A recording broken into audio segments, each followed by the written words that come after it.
바로는 세 번째 재앙인 이 때로 인해서 곤욕을 치른 후에도 다시 마음을 강팍하게 하죠. 이스라엘 백성에게 제사를 드리지 못하도록 다시 또 막습니다. 이는 바로의 완고함과 또 하나님의 의지가 지금 팽팽하게 대립을 하고 있는 가운데 오늘은 네 번째 재앙이 일어나고 있는 것을 말씀하고 있습니다. 하나님께서 말씀하셨죠. 아침에 일찍 일어나 바로 앞에 서라, 이렇게 모세에게 하나님이 말씀을 하셨습니다. 이른 아침부터 바로를 만나라, 이렇게 말씀하신 것이죠. 이것은 하나님의 뜻을 이루시려는 하나님의 강력한 의지를 잘 보여주는 것으로 볼 수 있습니다. 우리 하나님께서는 어떤 뜻을 이루실 때 적당하게 되면 되고 안 되면 안 되는 그런 것이 아니고 반드시 성취하시는 하나님의 열정을 여기서 보는데, 그것이 바로 이른 아침에 모세를 보고 바로를 만나라 하신 것으로 알 수가 있습니다.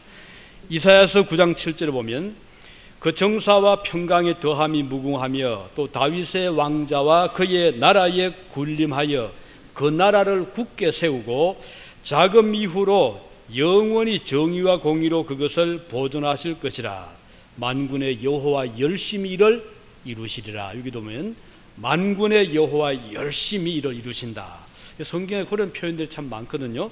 이사야서 37장 32절에 보면 이는 남은 자가 예루살렘에서 나오며 피하는 자가 시온산에서 나올 것임이라. 만군의 여호와 열심히 이를 이루시리라. 여기에도 만군의 여호와 열심히 이루신다. 우리 하나님 이렇게 예 아니요가 아주 분명해요. 아닌 것은 아니고 예는 예입니다. 그래서 이스라엘 백성들로 하여금 애굽의 광야로 나가라 하셨을 때 바로가 아무리 반대하고 막으려고 해도 하나님은 3차, 4차, 5차 계속 재앙을 일으키시면서 그 일을 이루어 나가시는 것을 볼 수가 있습니다. 어정쩡하게 내버려 두시는 하나님 아니시죠. 사도 요한은 이렇게 기록했죠. 요한계시록 3장 15절에 보면 너는 차지도 않고 덥지도 않는구나. 내가 차든지 덥든지 하기를 원하노라. 이 하나님께서 그 사대교를 보고 좀 차든지 덥든지 해라, 미지근하게 있지 말아라, 이렇게 말씀을 하신 내용입니다. 우리 하나님의 열심은 그래서 아침 일찍이 모세를 일어나게 하고 바로를 만나라, 이렇게 말씀하신 겁니다. 사실 고대 애굽 그 나라의 종교를 보면 이 다실론 숭배가 애굽의 종교였거든요. 그래서 나일강에서 나오는 많은 그 생물들, 가령 뱀도 그들의 섬기는 일종의 신이었고, 그다음 곤충들도 그랬어요. 그래서 특히 이 팔이라고 하는 것도 그들의 섬기는 신 중에 하나였습니다. 이 파리는 애굽인들의 운명을 좌우하는 그런 수호신이라고 생각을 했던 것입니다. 그리고 이 곤충 중에서 이 파리는 하트콕이라고 해서 기쁨을 준다, 그렇게 믿고 있었습니다. 우리 한국에도 그런 어떤 동물을 숭배하죠. 곰 또는 호랑이, 옛날 오래된 호랑이, 그다음 용 이런 것, 또는 집에 오래된 뱀, 한국도 그렇잖아요. 집을 지키는 뱀이다. 그런 비슷한 그런 어떤 곤충, 동물에 대한 어떤 숭상의 마음들이 애굽인들의 민간 신앙으로 자리를 잡고 있었는데, 오늘 이 파리 재앙을 통해서 하나님이 그것이 얼마나 허구임을, 얼마나 잘못된 것임을 분명히 보여주는 것입니다. 이 파리라는 단어를 보면 이것을 이제 히브리어로 아로브 하는 그런 단어인데요. 이것은 파리라는 뜻도 있지만 다음은 어떤 무리, 어떤 섬, 어떤 때, 그런 의미도 있습니다. 그리고 이 파리는 70인역 셉투아진트라는 그 성경을 보면 이 파리는 영어로 그걸 번역하기를 dogfly, 그래서 개파리, 그런 뜻도 있거든요. 무슨 말인가 하니, 파리가 요즘 우리 집에 보는 그런 파리가 아니고 짐승들을 공격하는 소나 개나 이런 짐승들을 막 달라붙어서 그 피를 빨아먹는 그런 일종의 강력한 아주 독한 그런 파리라고도 해석할 수 있는 그런 본문입니다. 그리고 이제 유대인들은 이 파리를 그런 하나에 국한하지 않고 또 생각하기를 어떤 뱀과 같은 독충, 이것도 그 파리의 범주에 넣고 해석을 했습니다.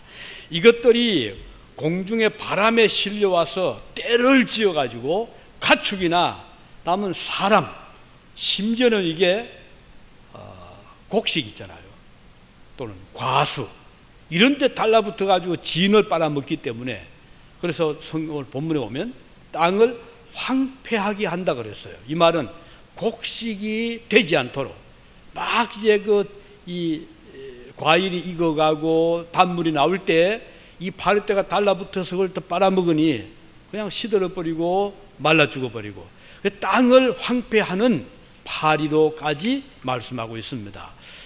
자, 그래서 하나님께서 만일 보면 만일 바로가 이스라엘 백성들을 광야로 보내지 아니하면 무수한 파리떼를 보내겠다, 이걸 바로에게 말해라, 이렇게 시켰습니다. 이 만일이라는 말, 우리 영어로 if란 말 많이 쓰잖아. if 하는데 만일, 이 여기 히브리어 보면 임이란 말입니다. 임 하게 들어가요. if, 만일에 이런 어떤 조건을 의미합니다. 조건절이거든요. 이 단어의 기본적인 의미는 만일에 이렇게 하면 이렇게 될 것이다, 그런 뜻이거든요. 예를 들면 만일 이스라엘 백성들을 내보내지 아니하면 재앙이 올 것이다. if 혹은 임, 그렇게 사용되고 있습니다. 하나님의 경고죠. 이 경고는 경고에 그치는 것이 아니고 반드시 그게 따른 대가가 크다는 것을 우리가 알 수가 있습니다. 우리 아담과 하와를 보면 그렇잖아요. 하나님께서 따먹지 말아라, 그죠? 그 동산 중앙에 있는 선악을 알게 하는 그 과일은 먹지 말아라. 그 조건이 만일 먹으면, 조건이죠, 내가 정령 반드시 surely 죽으리라, 이렇게 말씀하고 있습니다. 이렇게 성경에 보면 그런 그 조건적인 그 아주 글들이 많이 나옵니다. 신명기 30장에 보면요, 내가 오늘 천지를 불러서 정거를 삼노라. 내가 생명과 사망과 복과 저주를 내 앞에 두어선적 너와 내 자손이 살기를 원한다면 살기 위하여 생명을 택해라 그랬어요. 그러면 살려면 살기 위해서 생명을 택해라. 그렇게 하면 내 광주리 떡반죽 그릇이 복을 받을 것이다. 여기에 조건적인, 네가 생명을 택하고 살기 원한다면 이렇게 해라. 그러면 떡반죽 그릇이 복을 받으리라. 그 반대가 될 수 있죠. 만일 그렇지 않으면 어떤 반대가 있니? 같은 떡반죽 떡그릇인데 28장 5절에 보면요, 내 광주리와 떡반죽 그릇이 5절에는 28장 5절은 복을 받을 것이며 17절에 보면요, 내 광주리와 떡반죽 그릇이 저주를 받을 것이다. 똑같은 광주리고 똑같은 떡그릇인데 만일 생명을 택하면 복을 받고 저주를 만일에 그 택하지 아니하면 저주를 받으리라. 그래서 뭐 떡반죽 그릇이 달라서가 아니고 똑같은 그릇인데 한편은 복을 받고 한편은 저주를 받는다. 그래서 오늘 우리가 이 세상 살아갈 때 한 삶의 지혜입니다.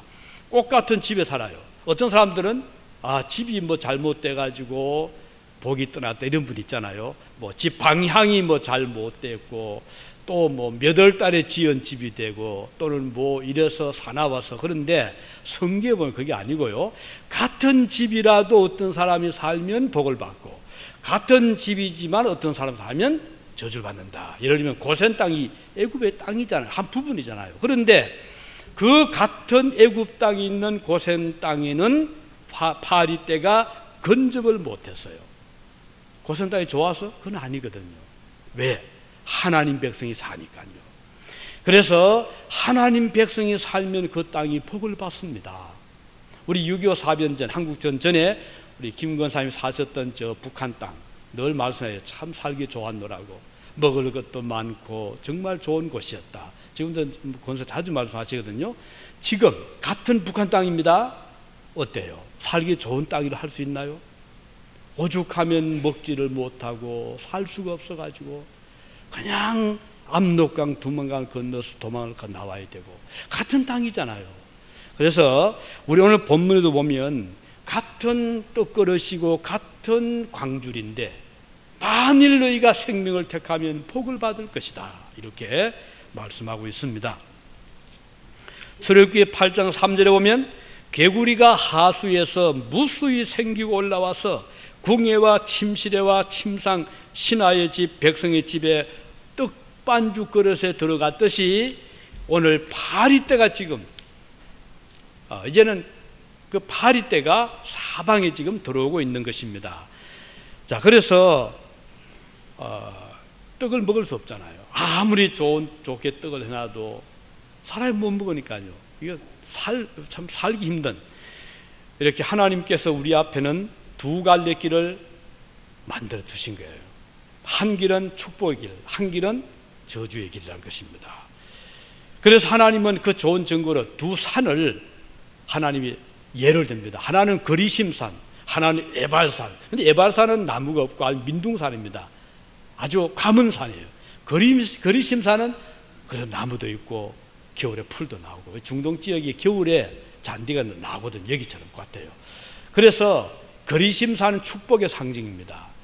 너희가 이 말씀을 듣고 행하면 거리심산처럼 산이 푸르게 되고 잔디가 나오고 보기가 아름다운 풍성한 산이 되지만, 너희가 만일에 하나님 말씀을 거역하고 지키지 아니하면 에발산처럼 비가 오지 않고 메마르게 되고 가물게 되고 나무가 살 수 없는 곳이 된다. 마찬가지로 오늘 그리스도인들이 하나님 말씀을 듣고 순종하면 거리심산처럼 그 삶이 풍성해지고 부유해지는데, 그렇지 않으면 피폐해진다. 이것을 말씀해 주시는 것입니다.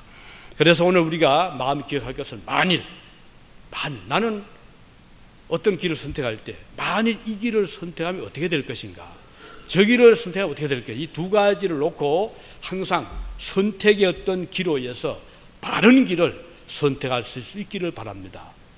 조금의 잘못된 선택은 평생을 후회할 수 있잖아요. 같은 비가 떨어지지만, 같은 빗방울이지만 어느 쪽에 떨어지냐에 따라서 한쪽은 동해바다가 될 수 있고 한쪽은 서해바다가 될 수 있듯이 오늘 우리의 삶의 방향을 우리가 결정함에 따라서 큰 차이가 난다는 것을 꼭 기억해 주시기를 바랍니다. 또 한 가지 오늘 본문에서 볼 수 있는 것은 이 재앙이 애굽 전역에 임했는데, 말씀드린 것처럼 고센 땅만은 예외입니다. 그러면 전 애굽의 바로의 궁전이든 서민의 집이든 평민의 집이든 할 것 없이 모든 집에 이 무수한 파리떼가 공격을 해온 것입니다. 그래서 우린 여기에서 어떤 하나님의 선택을 볼 수 있어요. 똑같은 애굽 땅이지만 선택된 고센 땅이 있고 그렇지 못한 전 애굽 땅이 있음을 보게 되죠. 구별입니다. 하나님은 이렇게 성도를 구별시킨다. 23절에 보면요, 하나님께서는 내가 내 백성과 너의 백성, 이스라엘 백성과 애굽 백성을 구별하리라 그랬거든요. 구별을 두리라. 하나님의 어떤 선택을 볼 수가 있습니다. 그래서 애굽에 내려지고 있던 재앙이 이스라엘이 거주하던 고센 땅에는 임하지를 않았습니다. 하나님의 은총의 손길이 이스라엘 백성 위에는 임하고 있음을 보여줍니다. 자, 우리 십자가 우리 주님 못 박힐 때 한편 강도 오른쪽, 한편가 왼쪽, 어느 쪽인지 우리가 몰라요. 그래서 우리가 보통 말하기는 오른쪽의 강도는 구원받았다 그렇게 말하는데, 방향이 뭐 중요한 건 아니고 어쨌든 한편의 강도는 어떻게 했어요?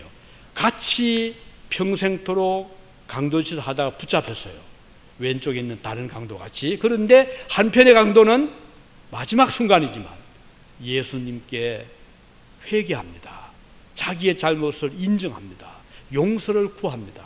그리고 주님 나라 임하시거든 나를 기억해 주십시오 하고 주님께 간청을 했죠. 어떻게 됐어요? 네가 오늘 나와 함께 낙원에 있으리라. 이걸 보면 사람이 죽는 그날 당일 천국에 들어갑니다. 결정이 됩니다. 오늘 네가 나와 함께 낙원에 가리라. 이건 무슨 말? 죽음 이후에 다른 세계에 있다는 것을 보여주죠. 그래서 내세는 반드시 있으면, 만일 없다고 하면 예수님의 말씀을 부정하는 것이 됩니다. 내세는 있습니다. 내세를 누가 부정해요? 여호와 정의는 부정합니다. 이단입니다. 천국 지옥이 없다고 합니다. 그들 생각에는 아니 하나님 사랑이신데 설마 지옥 있겠느냐? 이건 인간적인 생각입니다. 성경에는 내세를 반드시 말하거든요. 내세가 있습니다. 많은 이단들이 내세를 부정합니다. 그러나 성경은, 우리 주님은 네가 오늘 나와 함께 낙원에 가리라. 연옥이 없습니다. 중간층이 바로 낙원이 천국입니다. 그래서 우리는 성경대로 믿어야 되잖아요. 내세는 반드시 있습니다. 우리가 죽음 앞에 슬퍼할 필요가 없어요.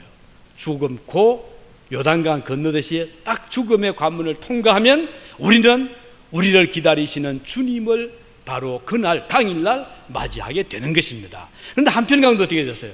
이 사람은 그거 안 믿었거든요. 죽으면 그만이지 무슨 내세가 있느냐 이거예요. 뭐 죽으면 다 흙이 되는데 무슨 하나님 나라가 있느냐.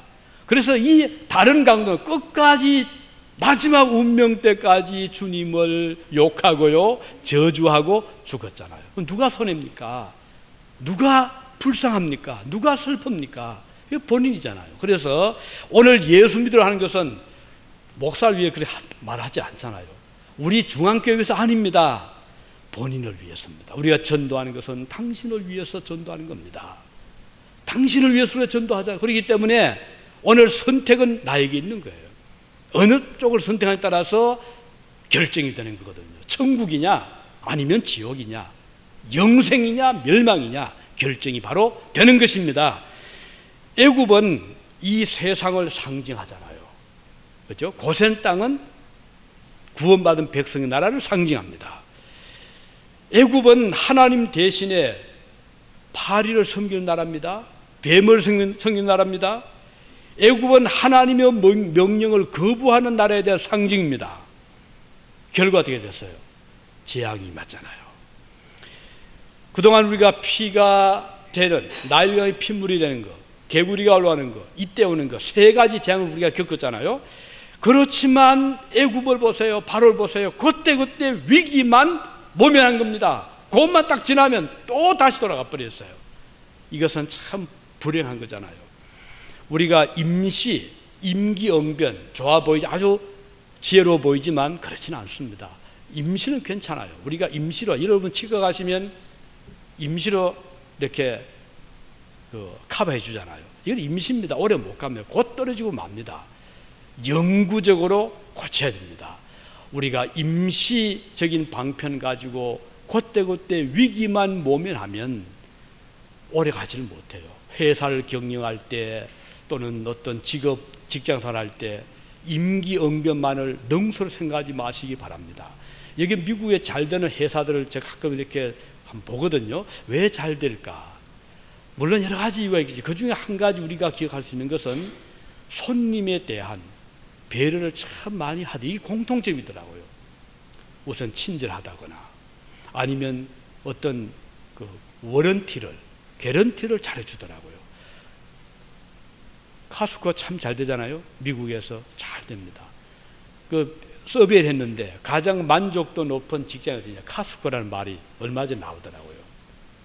근데 여러분도 많이 가보셨죠? 도대체 왜? 그러면 뭐 물건이 단위가 크잖아요. 불편한 게 많거든요. 그런데도 왜 그리 많이 갑니까? 뭔가 있잖아요. 그 중에 하나가 손님 서비스인데 한 몇 달 쓰다가 가져가면 바꿔준 게 카스코입니다. 이런 거 경험해 보셨죠? 물론 거의 그렇게 해서 안 되지만 많은 사람들이 그것 때문에 쉽게 삽니다. 근데 그거 산다고 다 반품을 하지 않잖아요. 그 중에 일부는 하지만 더 많은 물건들은 팔려나가잖아요. 우리가 주님 앞에 믿음 생활할 때 임시 방편만 가지고 안 돼요. 그때 하나님 제가 이제 고치겠습니다. 이제 제가 마음 고치겠습니다. 개가천선하겠습니다. 이제 제가 술 끊을게요. 이제 담배 끊을게요. 잠깐 그걸 오래 못 가요. 좀 오래 갑시다. 꾸준하게. 우리가 주님을 믿을 때 주님 제가 이제부터는 이 각오하겠습니다. 그러면 그때 꾸준하게 힘들어도 어려워도 또 가난해도 바빠도 약속을 지키겠습니다. 이런 사람은 하나님이 반드시 기억하십니다. 그래서 오늘 우리의 본문에서 보는 것은 하나님께서는 구별하신다. 누구를? 선인과 악인을, 애국과 이스라엘 반드시 구분을 하시는 하나님이십니다. 네 번째 재앙에 있어서 차이가 뭘까요? 아마 어떤 분들은 제가 처음에 이 10가지 재앙을 앞으로 볼 거면 했더니 어떤 분은 그래요. 아니 그걸 한 가지 매주 설교를 할 겁니까? 그렇게 묻더라고요. 사실 좀 지루해 보이죠. 하지만 제가 바라고 싶은 거는 하나님께서 왜 이렇게 10가지 재앙을 주셨고 또 그 특징이 뭔가 제가 꼭 좀 보고 싶었거든요. 그러니 우리가 본들 지난번 티끌이나 먼지를 가지고 이를 만들게 한 그 재앙에서 요술사들은 그걸 못했죠. 그 이유가 이건 창조 사역이기 때문에, 이건 하나님께만 속했기 때문에 못한 거잖아요. 그럼 네 번째 재앙의 또 차이는 뭔가 다른 것과 비교할 때, 앞서 첫째, 둘째, 세 번째 재앙은요, 하나님께서 모세와 아론을 앞세웠어요. 아론이 지팡이를 딱 들고 하수를 가리키면 물이 피가 되고, 아론이 또 지팡이를 들고 강을 가리키면 연못을 가리키면 거기서 개구리 올라왔고, 그 다음은 아론이 지팡이를 가지고 티끌을 내려치면 그 이가 됐잖아요. 그런데 이번에 네 번째 재앙 보면요, 하나님께서 아론과 모세를 세우지 않았어요. 하나님이 직접 파리떼를 오게 한 거예요. 이게 조금 차이입니다. 그 말은 점점 강도가 좀 강해지고 직접적인 재앙이 지금 가까운다는 것을 보여주고 있습니다. 우리가 하나님 앞에 아이고 이것저것 하고서 한두 가지 우리가 거부하고 우리가 하나님 그 요구를 거절할 때 있잖아요. 괜찮아요. 그렇지만 문제는 그 결과는 점점 더 심각해진다는 겁니다. 뭐 내 자유로 노 하는데 할 수 있죠. 하지만 우리가 조심해야 될 것은 나중에는 돌이킬 수 없는 끔찍한 결과가 온다는 거예요. 그래서 하나님께서 아주 가볍게 우리의 말씀에도 우리는 무겁게 받아들여야 돼요.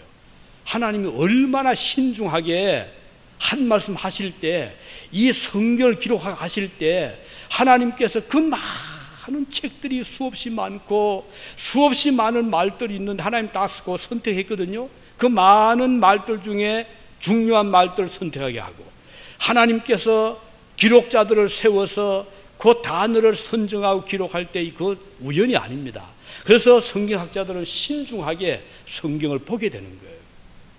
글자 하나, 우리 주님 말씀했죠. 1.1획도 땅에 떨어지지 않게 하시리라. 이게 하나님 약속입니다. 근데 우리는 너무 쉽게 보잖아요. 대충 보잖아요.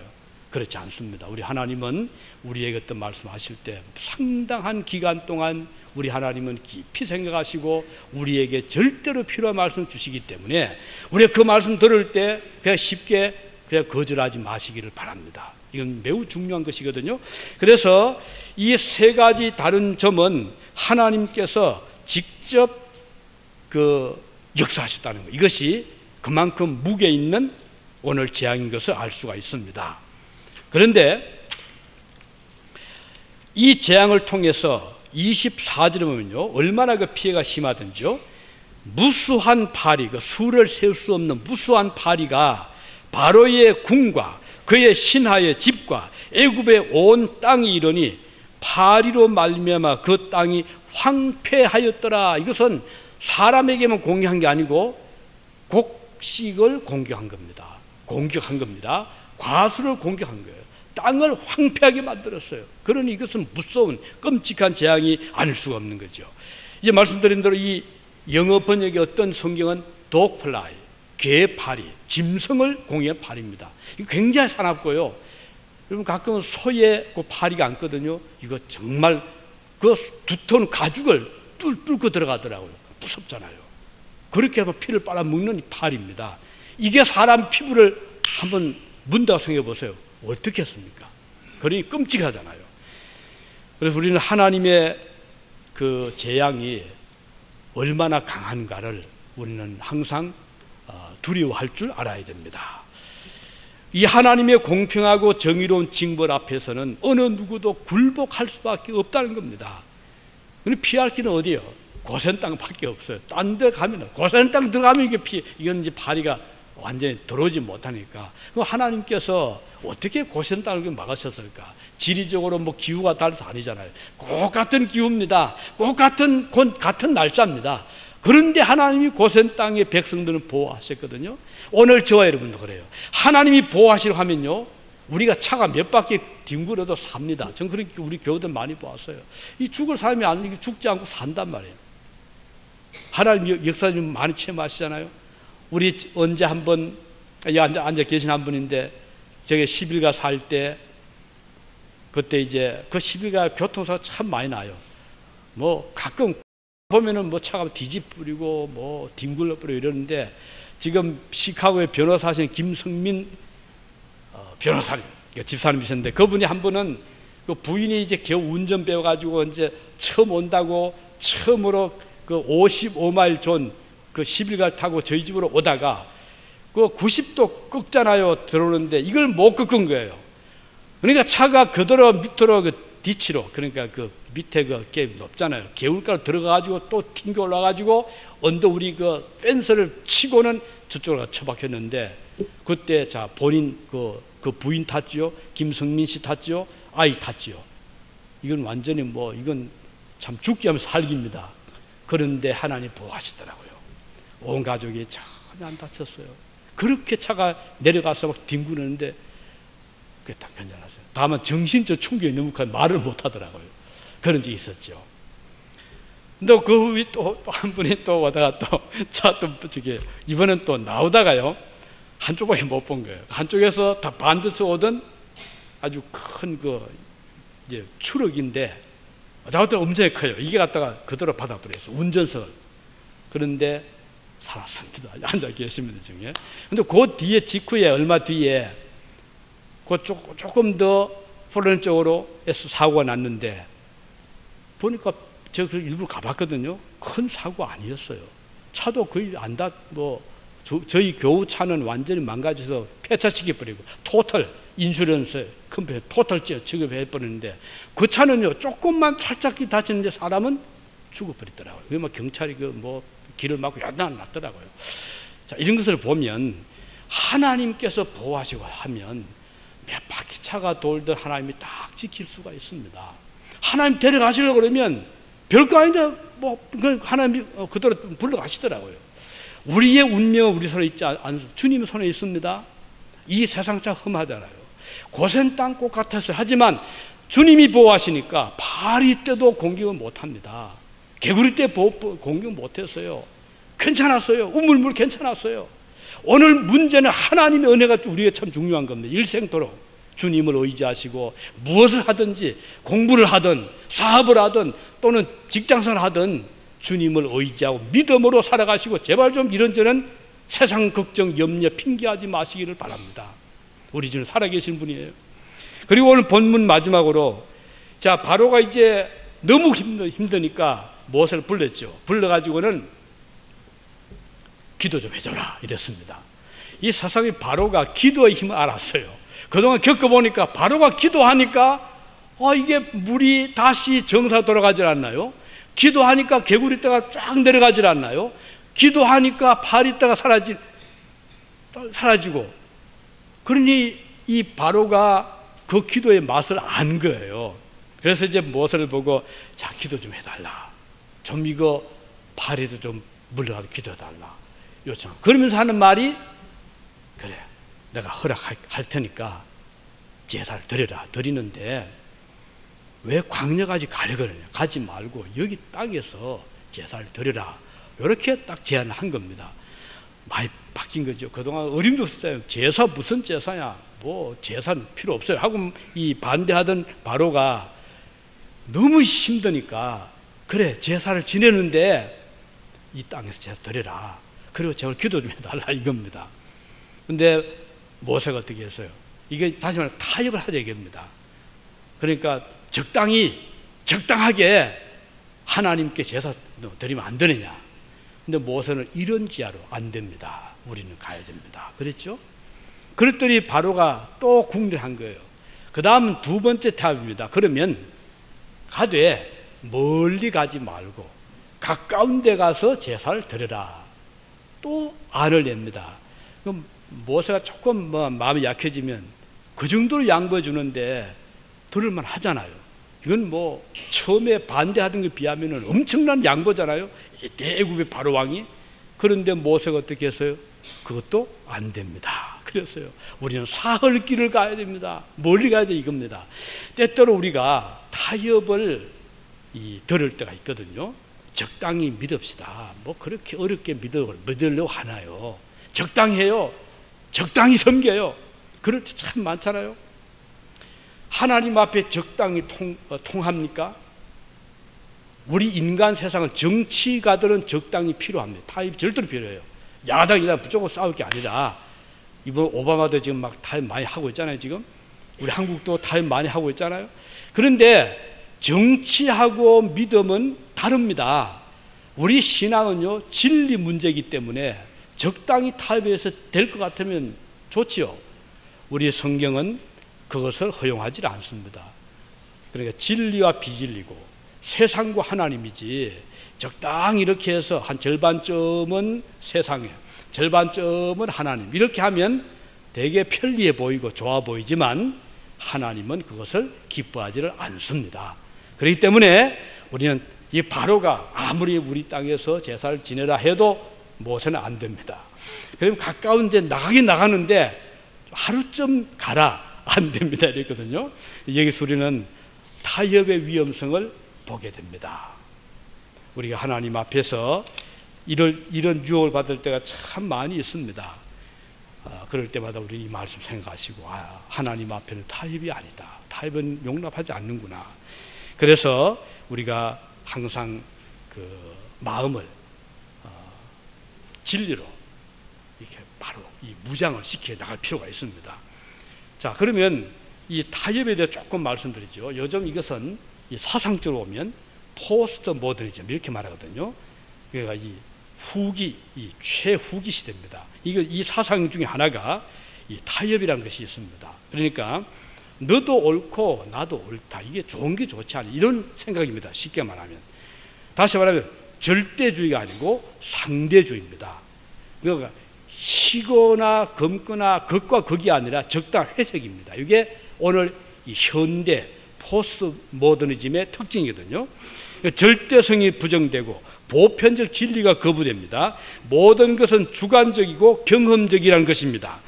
그러니까 이 세상을 볼 때도 다양성을 인정하라 이겁니다. 어떤 면이 굉장히 좋아 보이거든요. 다양성, 민족, 다양한 민족, 다문화, 이게 사실 필요한 곳이 많이 있습니다.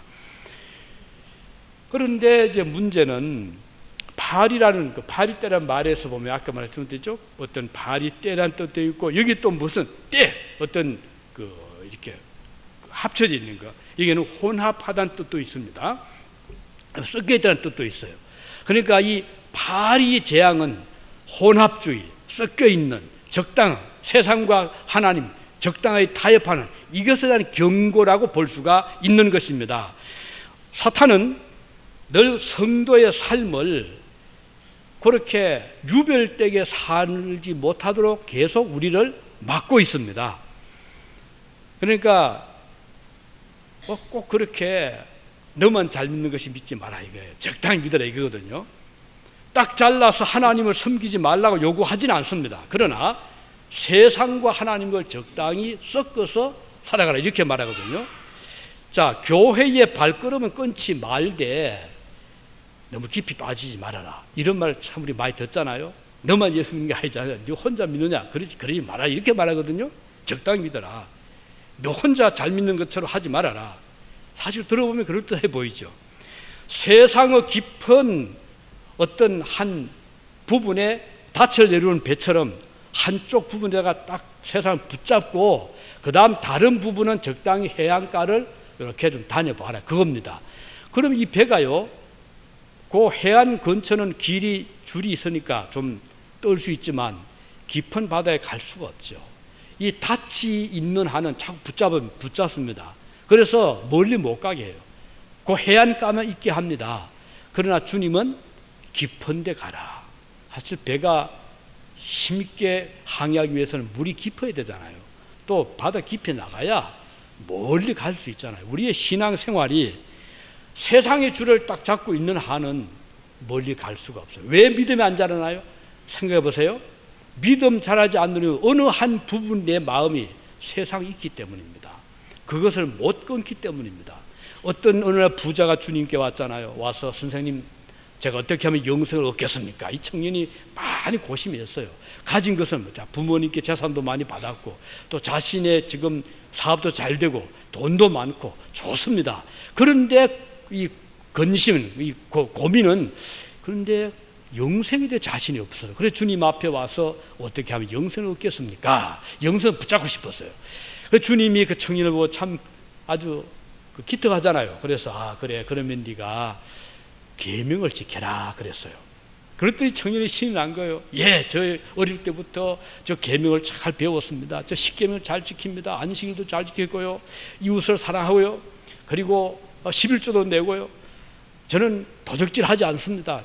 자랑을 한 겁니다. 계명 딱 나오잖아요. 주님이 다 들으시고 기뻐했습니다. 참 귀한 이자예요. 그런데 한 가지가 부족했어요. 주님이 그래, 참 좋은 청년이구나, 한 가지만 더 부족한 것이 있는데 이게 뭡니까?